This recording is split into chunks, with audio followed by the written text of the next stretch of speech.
He was human, he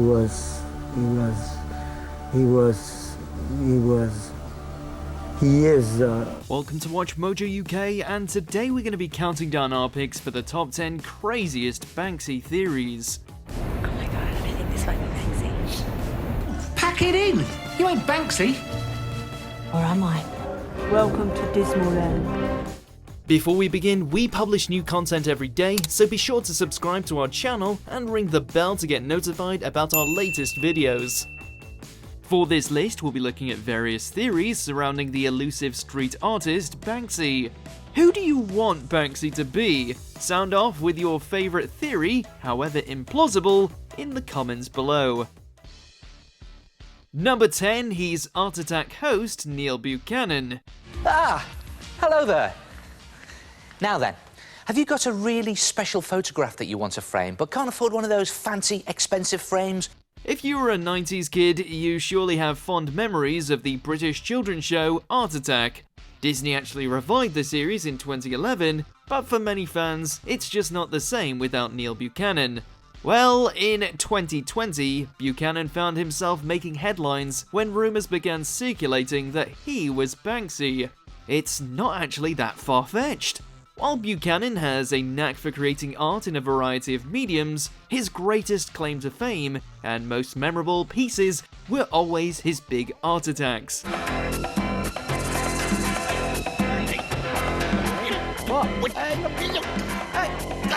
While Banksy is perhaps best known for using spray paint and stencils, he too has dabbled with many mediums and canvases over the years. Buchanan, for his part, vehemently denies the claims. Ta-ra! Ta-da! It's all right here. Number 9, he is, or is behind, Thierry Guetta, aka Mr. Brainwash. I couldn't let it down. Ever. Banksy is a great artist, but he's also got a wicked sense of humour. So in 2010, when Banksy directed a documentary film, we all should have known better than to think it would actually be about himself. Instead, the movie, which has been called both a mockumentary and a prankumentary, follows the rise of Thierry Guetta, an amateur videographer who goes on to mass-produce street art under the pseudonym Mr. Brainwash. I was filming Space Invader, but I wanted more. It's a wild ride from start to finish, with a lot to say about the nature of art and fame, but it doesn't bring us any closer to identifying Banksy.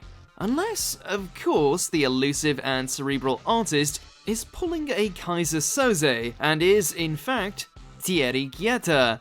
Alternatively, Guetta could simply be an actor in the center of an elaborate prank by Banksy.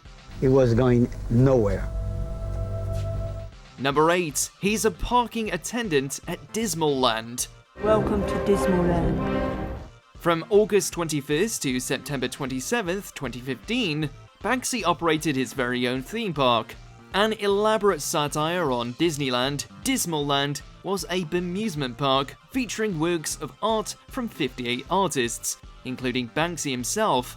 During its short existence, the pop-up exhibition was visited by approximately 150,000 people. Hold it there.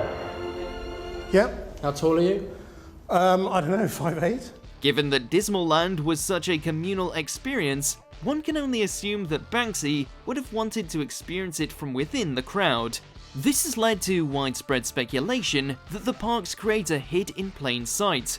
The most popular suspect? A parking attendant that a few guests thought resembled one of Banksy's alleged identities. But where is Banksy? Could he be here? Could it be that bloke over there, or this bloke over here? The attendant in question was later identified as a local municipal worker. Sure, that's exactly what Banksy wants us to think. Number 7, she's an unidentified woman. You'll notice that we use male pronouns to talk about Banksy throughout this video. He was cool, he was human,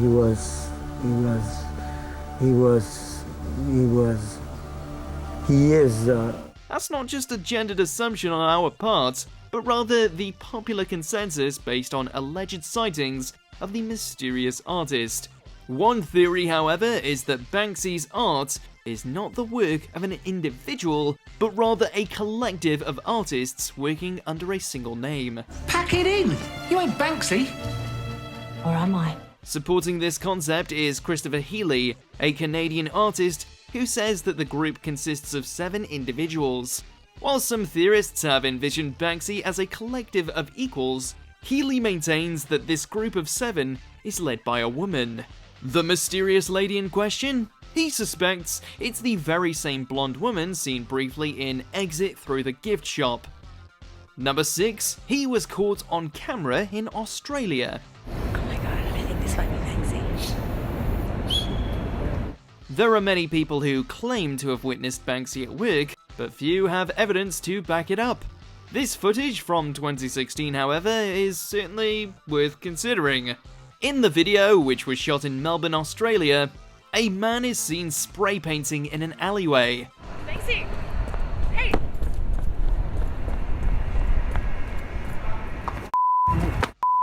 The artwork certainly fits Banksy's MO, and the man genuinely seems to react with surprise and anger when he sees he's being filmed. Could this be the real deal? The video, which has upwards of 1 million views, is heavily disliked, with many of the comments calling it fake. Regardless, the video was circulated by a number of media outlets who speculated about its authenticity. Number 5. He was the first to cone Duke Wellington. It has its own Wikipedia page, and it's in the Lonely Planets Guide of Must-See Sites. Most of the theories on our list today have to deal with Banksy's true identity because, let's be honest, that's the real question on everyone's minds. That being said, Banksy's public profile is such that his name has been attributed to some rather silly theories over the years. Well, there are some fans out there who believe that the orange pylon placed upon the head of Duke Wellington should be added to his list of works. A statue of the Duke stands in Glasgow's Royal Exchange Square, and a cone is frequently placed upon his head by students. You know, it's a harmless prank that people do. The evidence? Banksy's early works suggest he lived in Glasgow. The Duke also appears in one of Banksy's books, and the artist has coned other statues. Number 4, he's also street artist Nick Walker. My name's Nick Walker. It's an honour to be included. A street artist from Bristol, Nick Walker is best known for his mysterious bowler hat wearing vandal. Though he might not have quite the name recognition of Banksy, Walker has done quite well for himself. His work appeared in the 1999 film Eyes Wide Shut and has been used by the Black Eyed Peas. But wouldn't being an established street artist serve the absolute best cover for your secret life as an entirely different street artist? It's more than just speculation. When street art appeared outside Thunder Jackson's, a West Village pub in Bristol, witnesses claimed the artist admitted to being Banksy when caught in the act, despite it looking more like a Nick Walker piece. A waitress at the pub claims they are one and the same. Number 3, he's really the mysterious Robin Gunningham.